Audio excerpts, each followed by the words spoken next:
Hey, I'm Jamie, and today we're going to be installing the grab irons on my Florida East Coast SW1200. This is part of an upgrade process that I usually do.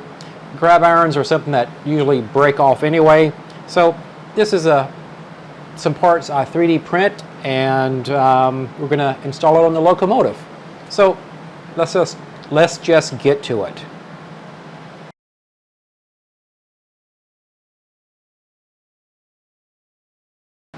So, to install grab irons, I use I think it's a number 70 drill bit, some tweezers.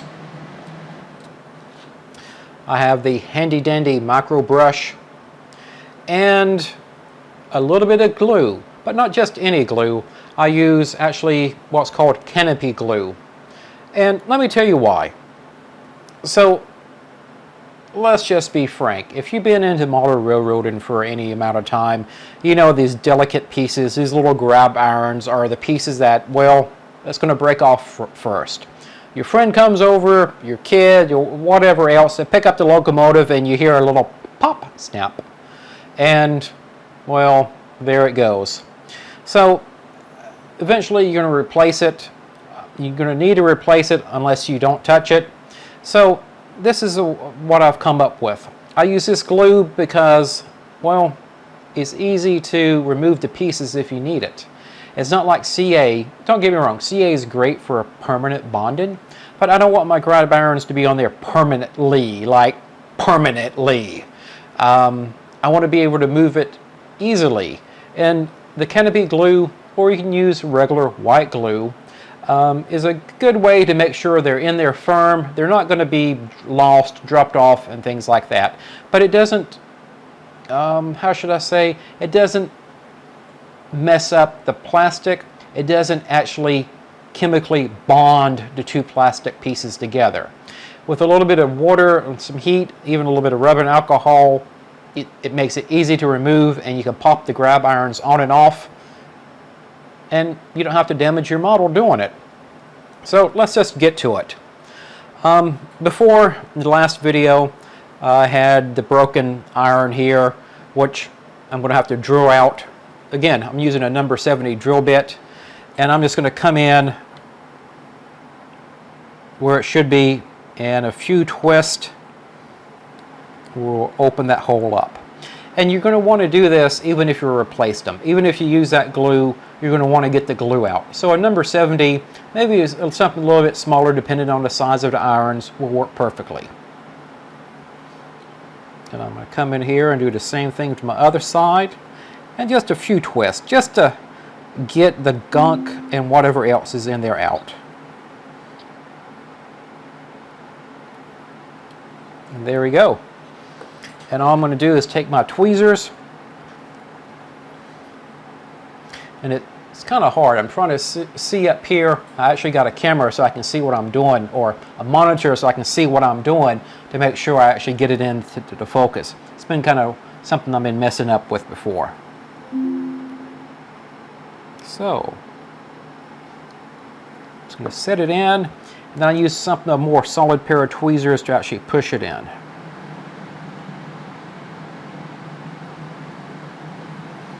There we go. I'm going to repeat this for this side.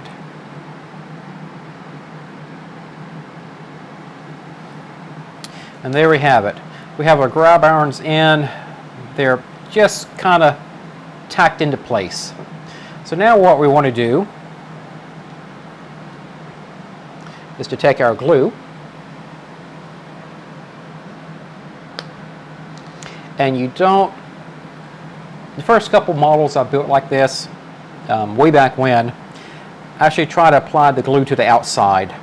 Well, that's not such a great idea. You actually want to put the glue on the inside. That will give you a nice,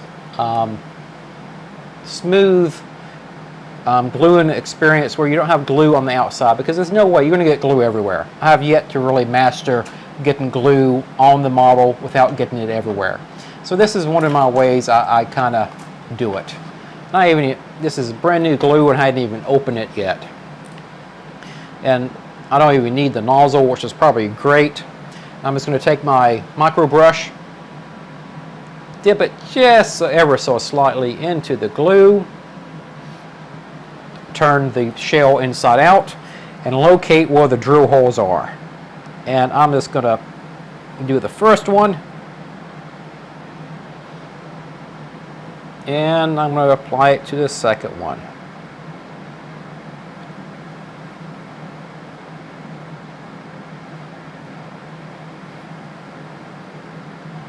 All right, and once we have it in place, I'm just going to make sure that the irons are all the way in.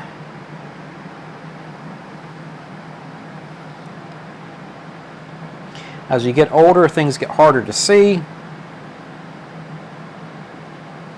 And that is it. And with them in like that, this glue does take a little bit longer to dry, but that's okay. We're not going to be handling it right away. So we got our rear irons in place, and I'm just going to repeat the process again for my side ones. And again, these are parts I 3D printed. And there is a left and right one. On one of my models, actually put these upside down. You don't want to do that. So for this, I'm just going to repeat the process again, and I'm going to actually kind of glue it a little bit beforehand to get some glue in the hole. And again, I'm going from the inside, and I'm putting a little bit of glue there. And the other one is actually way up. There it is.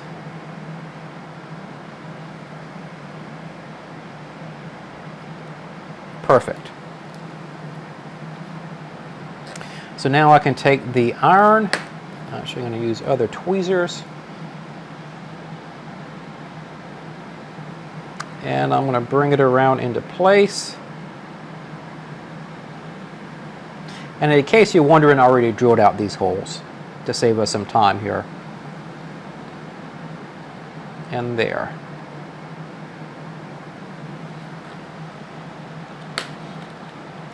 And then I'm just going to repeat the same thing on the other side.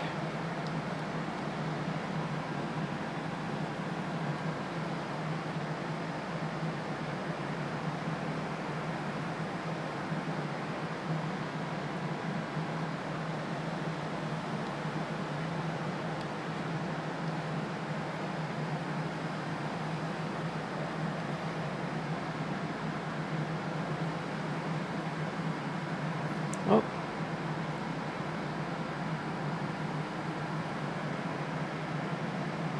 And like I say, these are small pieces.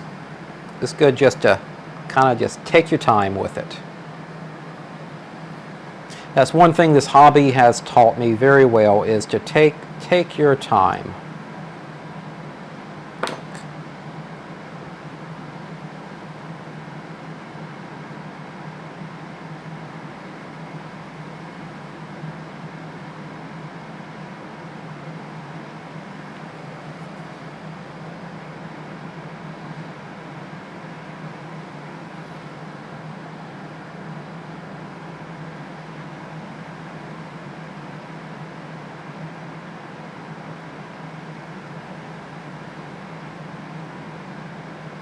All right. I actually have those pieces in place. I think that looks great. Maybe nudge this back in.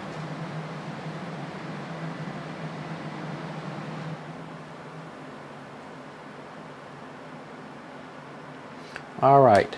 Now, if you remember what I just said, it's good to have patience in this hobby. So I put those pieces in.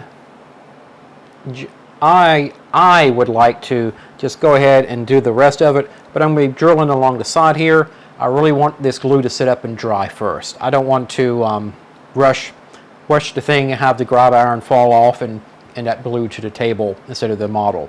Like I said, using the canopy glue does take a little bit longer to dry, so I'm going to leave the model to sit for like an hour or so, and then I'm going to come back, and then I'm going to start the side rails onto it. So that's going to be our next part of the project.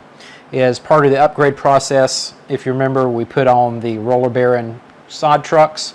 That gave the locomotive more of a modern look from the friction bearings. And we're going to install the new side rails to give it more, again, more of appearance that it's actually being rebuilt and modernized. So that's what we're going to do in our next episode, and I would encourage you, if you haven't already, subscribe to the channel. And I appreciate everybody watching, and I hope everybody has a great day, and I'll talk to you soon. Bye.